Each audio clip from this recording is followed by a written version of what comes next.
Webale nnyo Eric Sebalamu olw'emboozi eyo gy'otuwadde.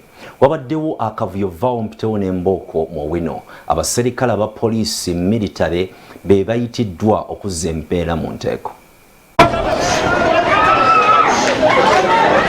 Embooko enyoose mu katale ka St. Bali ku Demba kamanyiddwa nga Owino. Agavubuka gakawuula bwe galumbye yafeesi y'omukulembeze w'akatale ow'ekiseera Susan Kushabe yateereddwako KCCA.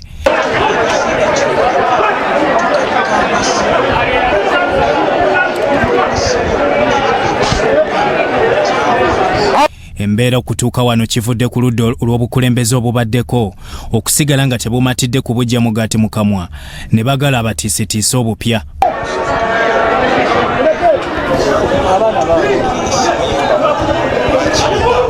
Poliisi eya bulijjo egumbulula abeekalakaasa eyiiriddwa mu bungi sako ne poliisi ya militale era akatale konna kateereddwako obukuumi.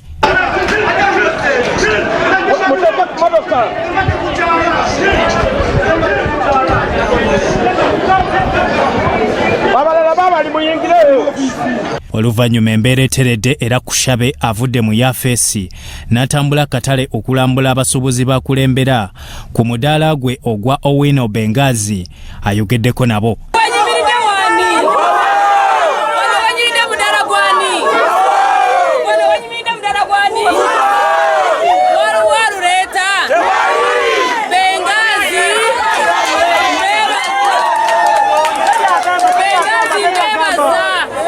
Abasuubuzi boogedde ku bwesige bwe balina mu Kushabe nga z'abalwanirira bafune emirembe mu katale okumala emyaka 2. Kakati obanga ffe abasibiddwako abasuubuzi ffe tusaze batukulembere. Ffe tugenda kubeera wansi wa bukulembeze bwe.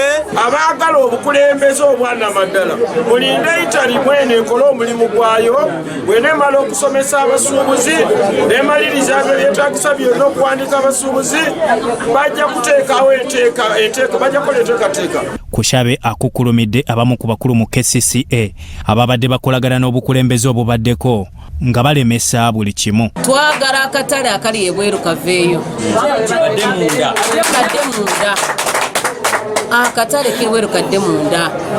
Ekyokubiri twagala gavumenti bw'ebanga nkulaakulana yebe gireeta bwe kuba kuzimba Owino yebe gizimba nti omusuubuzi ono atalina ssente amanya nti enkyanva wano era nkomawo. Abasuubuzi basiimye abakuuma ddembe okujja ne bakakkanya embeera.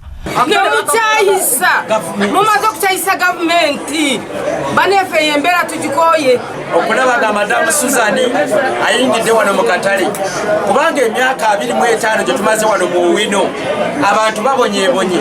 Gavumenti yasalawo okweddiza enzirukanya y'obutale obunene bwonna mu Kampala ng'eyita mu kukyusa obukulembeze nga Dorothy Kisaka nankulu wa KCCA yakabakwasiza mu butongole nga bwe bateekateeka okulonda okwawamu. Byakyambadde Lawrence, Salute TV, Omunyo.